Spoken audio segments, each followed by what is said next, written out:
Hello students, मेरा नाम है भवानी सिंह और आज हम डिस्कस करेंगे इंडियन ज्योग्राफी के एक बहुत ही इंपॉर्टेंट चैप्टर ड्रेनेज सिस्टम के एक टॉपिक को। इस टॉपिक का नाम है बराक रिवर। यह रिवर हमारे नॉर्थ ईस्ट इंडिया की एक बहुत ही इंपॉर्टेंट रिवर है। वैसे तो इस रिवर के अपने भी कुछ फीचर्स हैं, पर रिसेंटली यूपीएससी ने CDS 2 2022 में इस टॉपिक से रिलेटेड, इस रिवर से रिलेटेड एक क्वेश्चन पूछा है, जिससे इसकी importance examination point of view से और ज्यादा बढ़ गई है। तो चलिए शुरू करते हैं। बराक रिवर। देखिए, जब भी आप किसी रिवर को पढ़ते हैं या जब भी आपको कोई मेजर रिवर लर्न करनी होती है, तो हमेशा याद रखें कि आप उस रिवर को 5 पॉइंट्स में कवर करें। इन 5 पॉइंट्स में पहला पॉइंट होगा कि उस रिवर का सोर्स क्या है या उस रिवर का ओरिजिन क्या है, मतलब वो नदी निकल कहां से रही है। सेकंड पॉइंट होगा कि उस रिवर का डेस्टिनेशन क्या है, या फिर आप इसे माउथ भी कह सकते हैं, माउथ ऑफ रिवर, यानी वो रिवर अल्टीमेटली अपना वाटर कहां डिस्चार्ज कर रही है। थर्ड पॉइंट होगा कि वो रिवर हमारे कौन कौन से इंडियन स्टेट्स या कौन कौन से रीजन से होकर बह रही है। यानी बेसिक बात यह है कि आपको रिवर के कोर्स को आइडेंटिफाई करना है, उसके रास्ते को आइडेंटिफाई करना है। और फोर्थ पॉइंट है कि उस रिवर की ट्रिब्यूटरीज आपको पता करनी होंगी।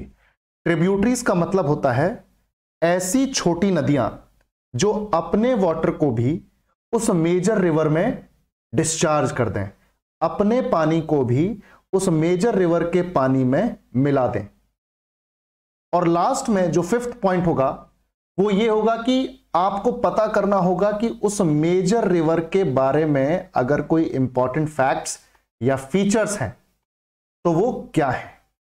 और इस तरह से आप किसी भी मेजर रिवर को बहुत इजी तरीके से लर्न कर सकते हैं। इन्हीं 5 पॉइंट्स के थ्रू हम बराक रिवर को भी देखेंगे। बराक रिवर का पूरा एक्सप्लेनेशन देखने के बाद हम आखिर में उस क्वेश्चन को भी अटेम्प्ट करेंगे जो CDS 2 2022 में पूछा गया है। तो चलिए शुरू करते हैं बराक रिवर और उससे रिलेटेड ये 5 पॉइंट्स। जैसा कि आप अपनी स्क्रीन पर देख सकते हैं कि हमने नॉर्थ ईस्ट इंडिया का मैप निकाला हुआ है, और अगर किसी भी रिवर को हम पढ़ रहे हैं तो पहला पॉइंट होना चाहिए सोर्स, यानी उसका ओरिजिन। तो बराक रिवर का जो सोर्स है वो हमारे मणिपुर स्टेट में एक गांव है, एक विलेज है। इस विलेज का नाम है लियाई खुलन विलेज। लियाई खुलन विलेज। इस लियाई खुलन विलेज से ये बराक रिवर इस तरह से ओरिजिनेट होकर और इस तरह से आगे बढ़ते हुए ये चली जाती है बांग्लादेश में। और जैसे ये बांग्लादेश में पहुंचती है तो ये चांदपुर नाम की जगह पर एक दूसरी इंपॉर्टेंट रिवर जो कि बांग्लादेश में ऑलरेडी फ्लो कर रही है, जिसका नाम है पद्मा रिवर। जिसका नाम है पद्मा रिवर। ये पद्मा रिवर से ये मिल जाती है चांदपुर में। मैं यहां CP लिख देता हूं, CP रिप्रेजेंट्स चांदपुर। अब ये पद्मा रिवर जो है ये गंगा रिवर ही है हमारी। गंगा रिवर को बांग्लादेश में पद्मा कहते हैं। तो हमारी पद्मा रिवर मिलती है हमारी बराक रिवर से चांदपुर में। और जब पद्मा और बराक के मिलने से एक रिवर फॉर्म होती है, उस रिवर को हम बोलते हैं मेघना। और यही मेघना रिवर फाइनली एक डेल्टा फॉर्म करते हुए, एक डेल्टा जिसका नाम है सुंदरवन डेल्टा, वो फॉर्म करते हुए अपना वाटर डिस्चार्ज कर देती है बे ऑफ बंगाल में। तो फाइनली मेघना रिवर के फॉर्म में बराक रिवर और गंगा रिवर यानी पद्मा रिवर अपना वाटर डिस्चार्ज कर देते हैं बे ऑफ बंगाल में। तो ये जो पूरा का पूरा भी रूट हमने देखा है लियाई खुलन विलेज से बे ऑफ बंगाल तक, इसमें आपके ऑलरेडी 2 पॉइंट्स कवर हो चुके हैं। सबसे पहली बात तो सोर्स या ओरिजिन, तो लियाई खुलन विलेज इन मणिपुर। और अगर डेस्टिनेशन की बात करें तो बांग्लादेश से होते हुए बे ऑफ बंगाल। अब तीसरा पॉइंट है, थर्ड पॉइंट है स्टेट्स। अगर आप क्लोजली ऑब्जर्व करोगे इस मैप को तो आप देखो कि ये रिवर जब ओरिजिनेट हुई तो मणिपुर से ओरिजिनेट हुई और एक सर्टेन डिस्टेंस इसने कवर किया मणिपुर में, देन इट एंटर्ड नागालैंड, और ये नागालैंड से होते हुए, ये नागालैंड है, ये मणिपुर है, नागालैंड के बाद ये मणिपुर में वापस एंटर हुई और मणिपुर से होते हुए मिजोरम होते हुए ये असम में चली गई और असम के बाद ये आ गई बांग्लादेश में। तो basically Manipur, Nagaland, Mizoram and Assam, 4 Indian states में ये रिवर अपना पाथ या अपना कोर्स बनाती है। तो ये इसके स्टेट्स या रीजन्स हो गए जहां पर ये बह रही है। और उसके बाद अगर मैं बात करूं ट्रिब्यूटरीज की, तो देखिए इस रिवर की 6 ट्रिब्यूटरीज हैं। अब ये जो 6 ट्रिब्यूटरीज हैं, ये कुछ तो इसके राइट बैंक को आके ज्वाइन करती हैं। भाई अगर ये रिवर है और ये ब्लू कलर से मैंने direction of flow of this river show किया है, तो इसका मतलब ये है, इस एरो के रिस्पेक्ट में हम देख सकते हैं कि भाई ये वाला जो बैंक है इस रिवर का, ये तो राइट बैंक है, और जो ये बैंक है ये इसका लेफ्ट बैंक है। ये राइट है इधर और ये लेफ्ट है। अब हमें इन दोनों बैंक्स पर जो इसकी ट्रिब्यूटरीज हैं उनको कवर करना है। तो राइट बैंक पर सबसे पहले एक ट्रिब्यूटरी असम से ही आ रही होती है और इस रिवर का नाम है जिरी, जिरी रिवर। तो राइट बैंक पर फर्स्ट ट्रिब्यूटरी है जिरी। फिर जिरी के बाद राइट बैंक पर दूसरी रिवर है मधुरा, मधुरा रिवर। और राइट बैंक पर ही थर्ड ट्रिब्यूटरी है जतिंगा, जो असम से आई और असम में ही बराक रिवर को ज्वाइन करती है, जतिंगा। तो राइट बैंक पर बराक की 3 ट्रिब्यूटरीज हैं, जिरी, मधुरा, जतिंगा। अगर मैं लेफ्ट बैंक की बात करूं तो मिजोरम से एक रिवर आती है जो इसे ज्वाइन करती है असम में, इसका नाम है सोनाई। ये सोनाई रिवर है।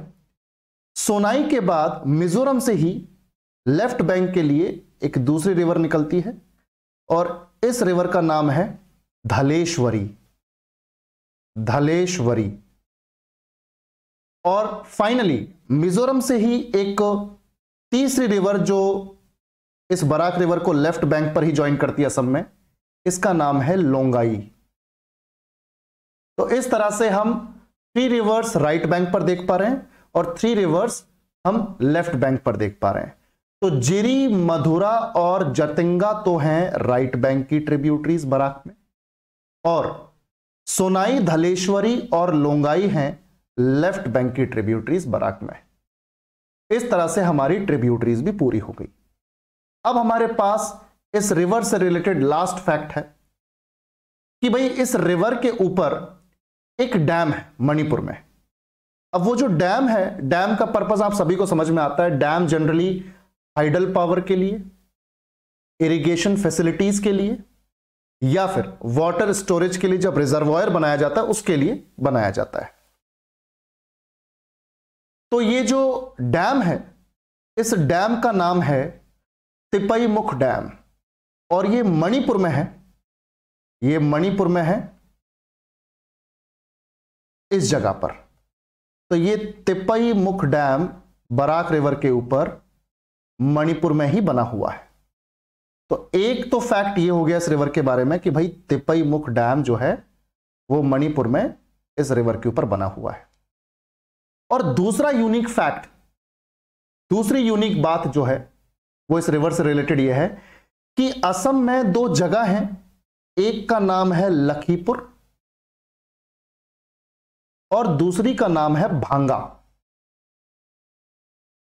इस लखीपुर और भांगा, इन दोनों के बीच में बराक रिवर पे बना हुआ है नेशनल वाटरवे 6। हमारा नेशनल वाटरवे 6 यहां पर बना हुआ है लखीपुर से भांगा के बीच में बराक रिवर के ऊपर, और इसकी लेंथ है 121 किलोमीटर्स। तो इस तरह से हमने बराक रिवर को 5 पॉइंट्स में कवर किया। अब यही 5 पॉइंट्स एक बार रिकॉल कर लेते हैं नेक्स्ट स्लाइड के थ्रू। देखिए सोर्स की अगर हम बात करें तो जैसे कि आप देख सकते हैं, लियाई खुलन विलेज मणिपुर। माउथ या डेस्टिनेशन बे ऑफ बंगाल है, और जहां पे हमने देखा कि बांग्लादेश में जब ये रिवर एंटर करती है तो it joins Padma river which is actually Ganga river, और पद्मा के साथ जब ये मिलती है चांदपुर में तो इट फॉर्म्स मेघना रिवर, और फाइनली मेघना ही बे ऑफ बंगाल में जाती है डेल्टा बनाते हुए। स्टेट्स की बात करें तो अभी जैसे हमने पिछली स्लाइड में देखा था कि भाई मणिपुर से ओरिजिनेट होकर नागालैंड, नागालैंड के बाद मिजोरम, और मिजोरम के बाद असम में ये बहते हुए बांग्लादेश में चली जाती है। तो ट्रिब्यूटरीज की अगर बात करें तो जिरी, मधुरा और जतिंगा तो राइट बैंक की ट्रिब्यूटरीज हैं, वहीं पर सोनाई, धलेश्वरी और लुंगाई ये हमारी बराक की लेफ्ट बैंक की ट्रिब्यूटरीज हैं। फिर फीचर्स हमने पढ़े कि भाई नेशनल वाटरवे 6 असम में लखीपुर से भांगा के बीच में 121 किलोमीटर के साथ बराक रिवर के ऊपर बनाया हुआ है, और साथ ही साथ मणिपुर में ही तिपई मुख डैम जो है वो आपको देखने को मिलता है। इस तरह से ये हुआ हमारी बराक रिवर का 5 पॉइंट्स के थ्रू एक्सप्लेनेशन। अब एक बार उस क्वेश्चन को देख लेते हैं जो CDS 2 2022 में यूपीएससी ने पूछा है। ये क्वेश्चन है, which one of the following is a tributary of Barak river in Manipur. अब देखिए, मणिपुर में बहने वाली बराक रिवर की ट्रिब्यूटरी आपसे पूछी गई है। 4 नदियों के नाम दे दिए हैं, धलेश्वरी, सुबनसिरी, धनसिरी, मानस। तो अब जो हमने एक्सप्लेनेशन पढ़ा है बराक रिवर का, उसके बेसिस पे आप इजीली इस क्वेश्चन को अटेम्प्ट कर सकते हैं। तो बराक रिवर की ट्रिब्यूटरीज की अगर बात करें तो हमने पढ़ी थी अभी, उसके बेसिस पर हम धलेश्वरी को मार्क कर सकते हैं कि भाई धलेश्वरी बराक की ट्रिब्यूटरी है। अगर हम सुबनसिरी, धनसिरी और मानस की बात करें तो ये हमारी ब्रह्मपुत्र रिवर की ट्रिब्यूटरीज हैं, जिनको हम डिटेल में पढ़ेंगे जब हम ब्रह्मपुत्र रिवर को कवर कर रहे होंगे। तो फिलहाल के लिए आई होप आपको ये वीडियो, ये टॉपिक अच्छे से समझ में आया हो। अगर आपको ये वीडियो पसंद आई है तो आप प्लीज इसे लाइक करें, साथ ही साथ चैनल को सब्सक्राइब करें, और जो भी आपके नोन लोग हैं या फिर आपके फ्रेंड्स जो डिफरेंट कॉम्पिटिटिव एग्जाम्स की तैयारी कर रहे हैं, आप उनके साथ भी इस वीडियो को शेयर कर सकते हैं। तो फिलहाल के लिए इतना ही काफी है। Thank you so much.